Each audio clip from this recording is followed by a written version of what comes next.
please join us in singing our traditional opening hymn, number 234, verses 1 and 2 of O Come All Ye Faithful.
Well, good evening, everyone. We're so glad that you're here on Christmas Eve. We have a special children's service planned for you this evening.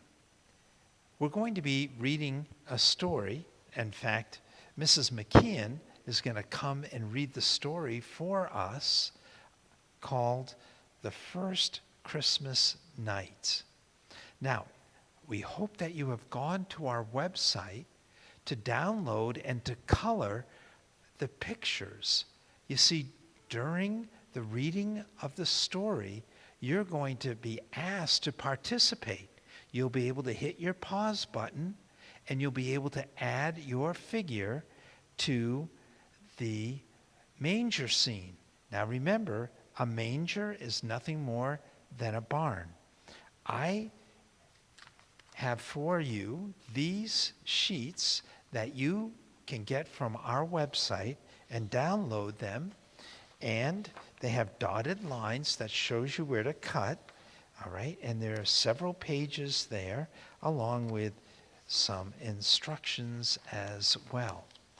And so I hope that you'll take time to prepare them before you continue on in our video. What you'll do is you have two ways of making this work. Very quickly, I'm going to show you how I cut mine out.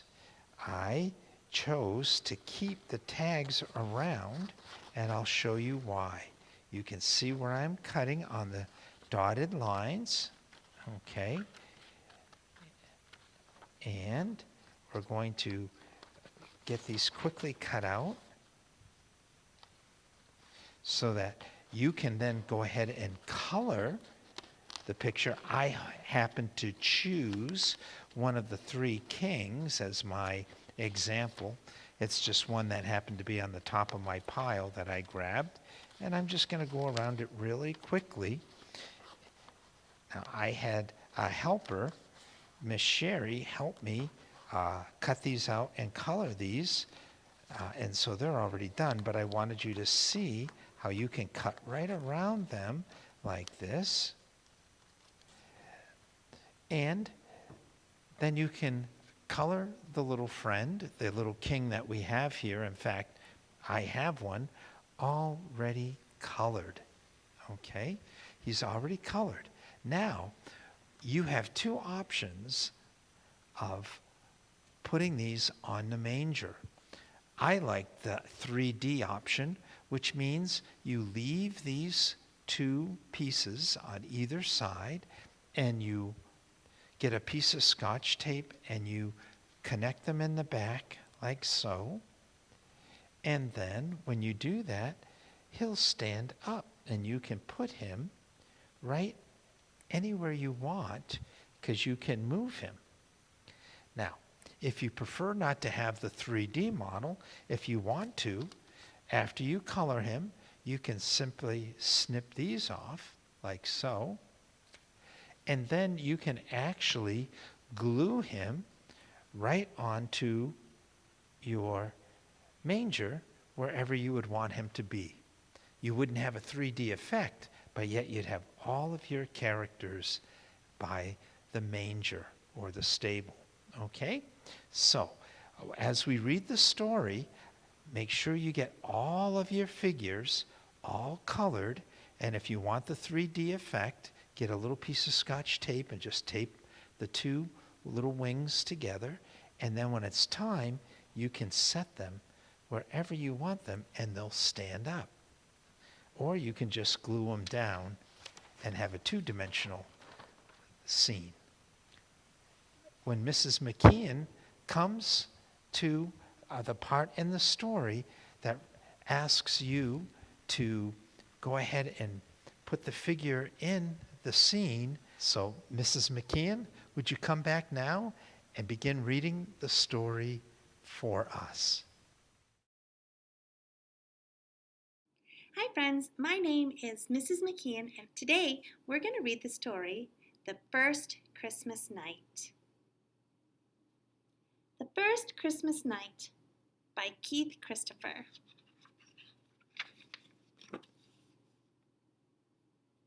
The First Christmas Night. For unto us a child is born, unto us a son is given. Isaiah chapter 9, verse 6. 'Twas the very first Christmas, when all through the town not a creature was stirring, there was not a sound. The moon shining bright in the heavens so high gave the luster of midday to the Bethlehem sky. There's the moon. Does their town look different than our town?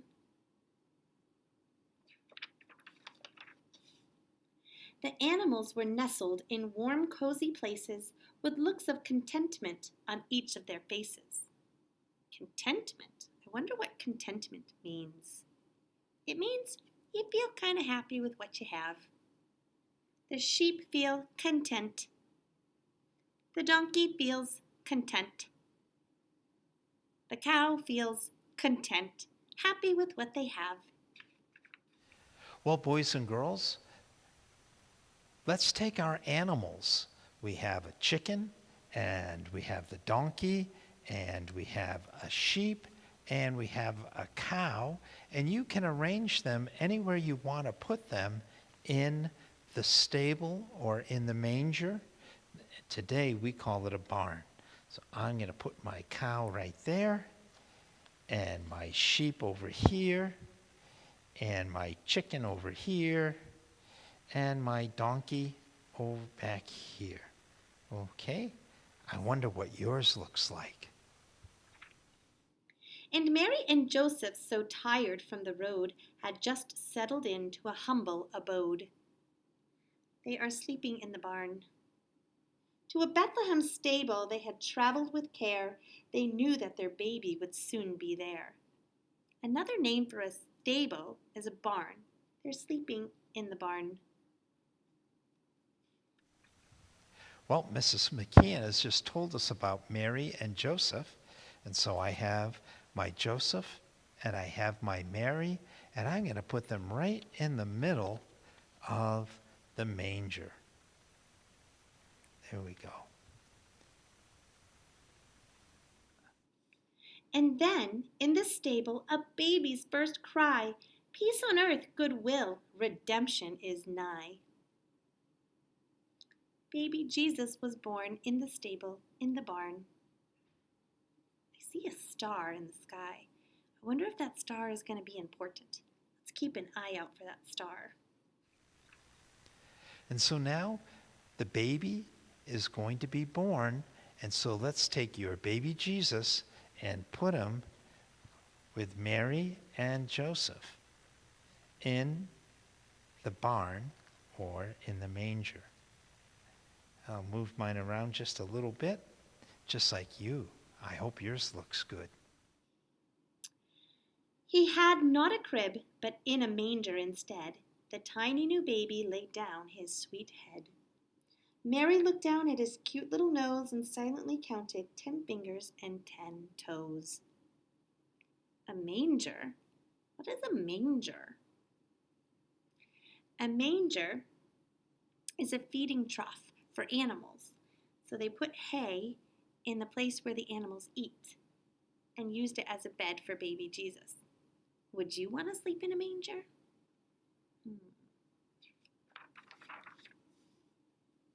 As shepherds kept watch on a small nearby hill, their sheep were all silent and sleepy and still. They look content, happy with where they are. They feel content. When suddenly in the sky there arose such a sight, one angel, then many, appeared in the night. How do you think the shepherds feel now? Do you think they feel content? No, I think they'd feel scared, frightened to see angels in the sky. How would you feel if you saw angels in the sky? I would feel scared. The heavens rejoiced as their story unfurled. A baby, a savior had been born to the world. They made an announcement that baby Jesus was born. So the shepherds arose to search for the place to get a closer look at the sweet baby's face. They came to visit baby Jesus. Mary and Joseph, I think they feel content. They feel happy. Well, in this story, they talk about angels, how angels live in heaven with God. And in our packet, I didn't have a picture of an angel for you. So, if you'd like, you could find a Christmas tree decoration of an angel, or maybe you have a little figurine of an angel that you could bring and put next to your stable. But they went to talk to the shepherds. So find your 2 shepherds and add them to your manger scene. I am going to put them over here by my sheep. Oh, your manger scene is all coming together. Yours is looking so very good. Then out of the east there came royalty, whose mission was finding the Savior, you see. Royalty. There's royal kings coming to visit. But look, in the sky, do you see? The star. Oh, they're following the star and it's pointing at something. I wonder what the star is pointing to. When they finally found the babe they had sought, gold, frankincense, and myrrh were the gifts that the kings brought. Well, boys and girls, it's time now to put our 3 kings in our manger scene, in our stable scene. And so take them and arrange them wherever you'd like to put them. And they're bringing gold, incense. That's something that you burn and it smells really good. And then there's frankincense and myrrh. Myrrh is like a oil It's an ointment that you put on your skin, a lot like perfume. Let's hear the rest of the story. So the wise men bowed down and praised his sweet name. Soon all those who heard would rejoice that he came. And now that we know, we can say with delight, look, there's the star. The star brought the kings to see baby Jesus. And now that we know, we can say with delight, Jesus was born on the first Christmas night. Baby Jesus. The first Christmas night.